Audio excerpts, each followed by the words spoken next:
Coming up in today's episode. That's a colour one, that one. Very famously known for the Back to the Future film. So I can plug these cameras straight into my old Sony via media centre. This is a little mini DVR recorder. It's absolutely tiny. For that and more, stay tuned and I'll see you right after the intro.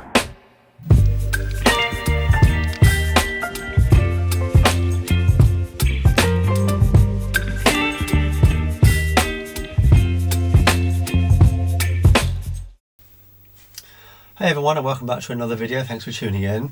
For many years now, I've always been really interested, in fact fascinated, with the older video cameras of the 1970s and 1980s, especially the tube-based cameras. As you can see, I've got quite a selection here to go through with you. This one here is a Sharp, very basic camera, that one there. That's a colour one, that one. They did use some black and white cameras in the early days, because when these first came out they were quite expensive. Here we've got a camcorder from around 1985, everyone knows what that one is. Very famously known for the Back to the Future film. Everyone's after that one usually. It's quite a popular camera, that on the second-hand market. That uses a VHS-C tape. But again, that's a tube-based camera. But if you collect these things like me, you like to use them. And the ones that are still working for the cameras, it's getting harder and harder to find video recorders that are still working on their own. Because these type of cameras here, like the one I've just shown you, use a video recorder like that, a portable video recorder, and that goes on your shoulder. I've got several of that one there, and they aren't working anymore. And then you've got this big behemoth thing here. This is a Betamax version. This came out around 1980. I actually got this working again. I managed to make a battery pack for it as well, which lasts around about 45 minutes, I think. But it gets quite heavy, obviously, when you're carrying it around on your shoulder. And then of course you've got to copy the footage into a computer afterwards. So you've lost a little bit more quality as you do that. While I'm filming in the studio here, it's fine if I want to go without tapeless, because I can plug these cameras straight into my old Sony via media centre, because that has a composite video input on the front. So I can copy that straight in, change it to an MPEG file, and then convert it with Handbrake later on. But now and again I like to take these machines out, these old cameras, because you can get some quite interesting nostalgic footage back from them. Me being an 80s kid, it brings back a lot of memories for me, and I just prefer the way these cameras look as well. They give like a very warm effect, and you can get some interesting visual effects with them as well. So that led me to, over the last few years, to look for a solution to be able to take these out and record. What I have been doing for a little while is using a Sony DV or a Digital 8 camcorder that has an analog input and copying straight into the tape on that. But obviously then I still have to convert that from DV into the computer in real time. So a 60-minute tape takes 60 minutes to copy back into the computer. So my search led me on a little bit further, and over the last few years I've been looking at those little PVR DVR recorders, but they've been out of my price range until I came across this one here. This is a little mini DVR recorder. It's absolutely tiny. It's actually primarily for drones and RC cars. But when I looked at this, looked at reviews on YouTube and found out it's actually been out for around about 5 years, I thought I couldn't believe what it actually does for such a small device. Not only does it not need a battery because it's got a battery built in, it has an SD card slot. So let's take a quick look at this. So I've just bought this myself over the last week. So I'll look at the main unit first. Can't believe how tiny this thing is and lightweight. It's got some sort of metal casing around it, so it's quite robust. No manufacturer's name on it, it just says MINI DVR. But looking around, I have seen some others out there with a different name on. So let's have a quick look at the connectivity and the buttons. So straight away there, look, you can see you've got an AV in and AV out. A USB input there to charge the battery, but not for getting data off the card. Power button on and off. As soon as you turn that on, you've got a battery indicator there. It came fully charged. That's a status indicator to let you know what the device is doing. And you've got an SD card slot on the side there. It says on the listing that it will take a 32 gigs maximum, which is a bit disappointing because this records as an AVI file, so the compression is not very good, so you don't get a lot of time. In fact, I think at 1280 by 720 on a 32 gig card, I think it was around just over 9 minutes, which is not a lot. That's with audio as well. So you get in the box 2 of these little jack cables, and that contains basically audio and video, stereo audio, and the picture, and then you have to solder your own cables on basically. which is a bit of a pain. It would have been nice if it could have come with a cable with some RCA jacks on the end, but you're going to have to make your own. So you get two of those, one for the AV in and one for the AV out. So on the AV out there you can actually monitor what you're recording onto a little monitor, or if you've got a camcorder with an analog input you can do that, which I've been using. And it's just 3 buttons, menu, backwards and forwards. To start recording it's literally just a case of pressing that button there, and then the indicator there will start flashing to show you recording, and then just press it again to stop. In a moment I'll take you through what the rest of the buttons do, and I'll show you what the menu system is like.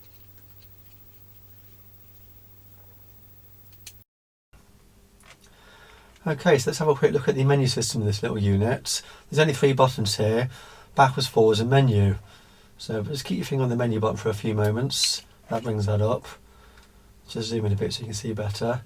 And this is where you can select, where it says size, that's your image quality basically. I think, was it menu button? There's that one there. There we go. So you've got VGA, which is 640 by 480, D1, which is like DV quality basically, it's 720 by 576. It's actually 720 by 480, and these are just screen resolutions, not the actual quality. D1 and HD do actually look the same physical quality. And then this is 1280 by 720. Let's just go back to D1. That's what I've been using for this, because then it will be in 4:3. You can select sound on or off, and at this point here you can change the video time.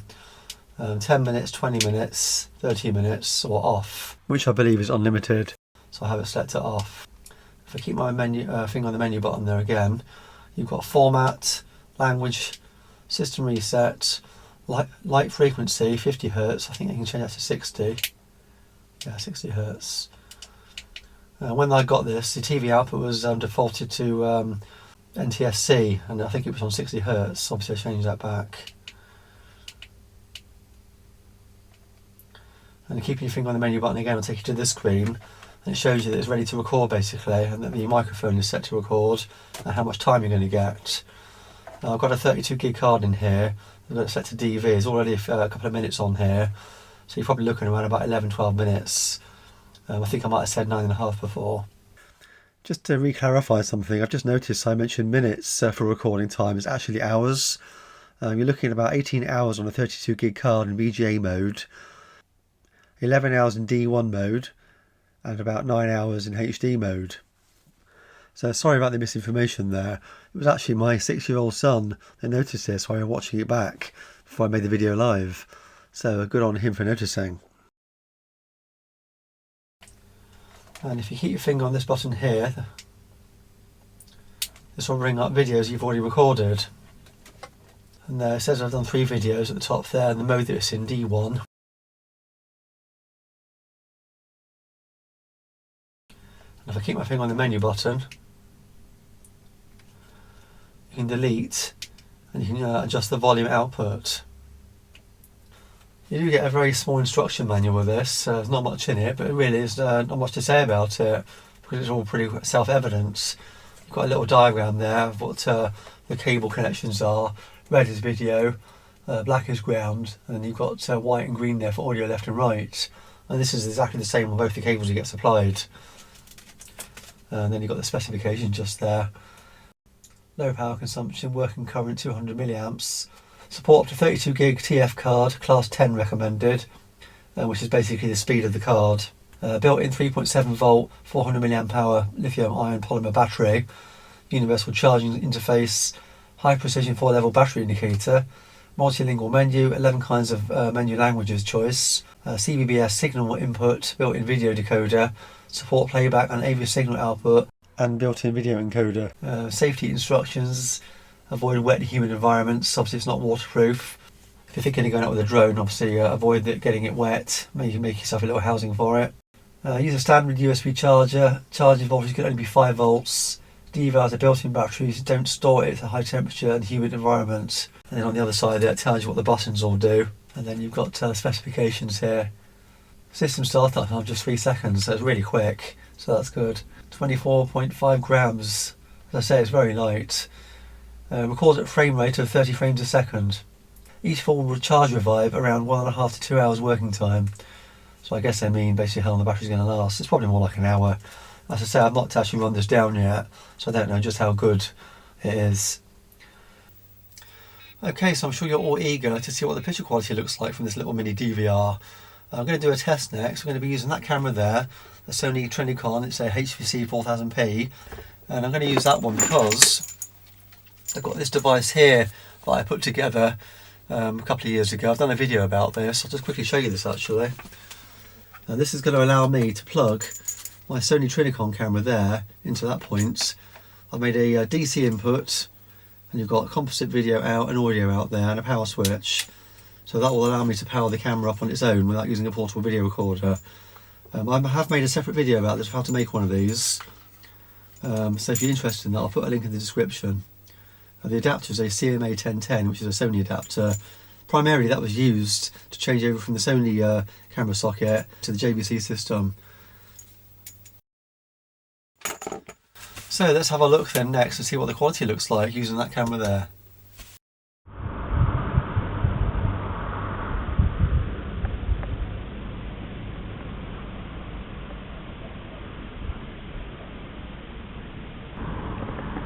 So we're outside using the Sony HVC 4000p with its onboard microphone, recording to that little mini DVR, so we'll see what the footage looks like when we get back to the studio. First of all, I just thought I'd do a few shots of outside to see how this little device copes with its bright conditions.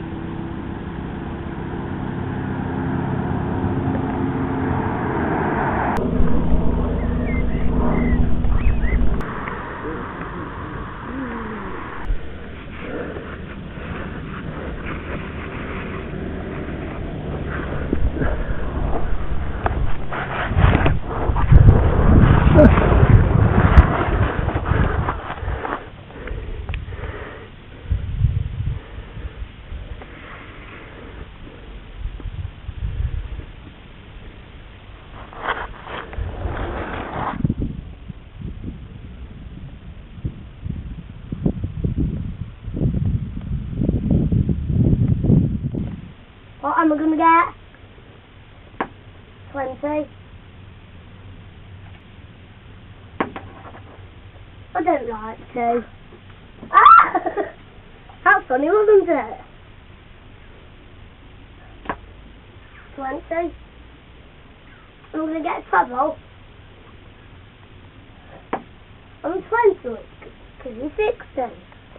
I've got 60 look. Well done. So that was a little bit of footage there recorded outside, which is 720 by 576, so that's 4:3, which I thought would have looked a bit better, obviously, because they're recording in this mode in 1280 by 720, I think it is. Obviously it stretches it out a bit, but I'll correct that in editing now. There we go, that should look a little bit better. Hopefully I've got the aspect ratio right. So this hopefully should look a little bit better. I haven't seen it yet myself, so I'm testing this out now on the fly. I'm quite pleased with this little device. Even at DV mode, I know the quality is not amazing, but don't forget this camera here. It's from 1981, so it's very old. It's tube based, and the AVI compression format as well is not brilliant, is it? It would have been better if it could have been a newer codec. But for such a tiny little device, I think it's really good, especially for the money. Just over £25, I think I paid for it. It's got a built-in battery as well, isn't it? Obviously a card slot. Can't go wrong with it, really, can you? And obviously it is primarily for drones. Due to the size of it, to keep the weight down, obviously. But going forward, this is going to breathe new life into these old video cameras. Even at DV mode, it's still good, isn't it? It's still probably as good as VHS, apart from a little bit of artifacting there.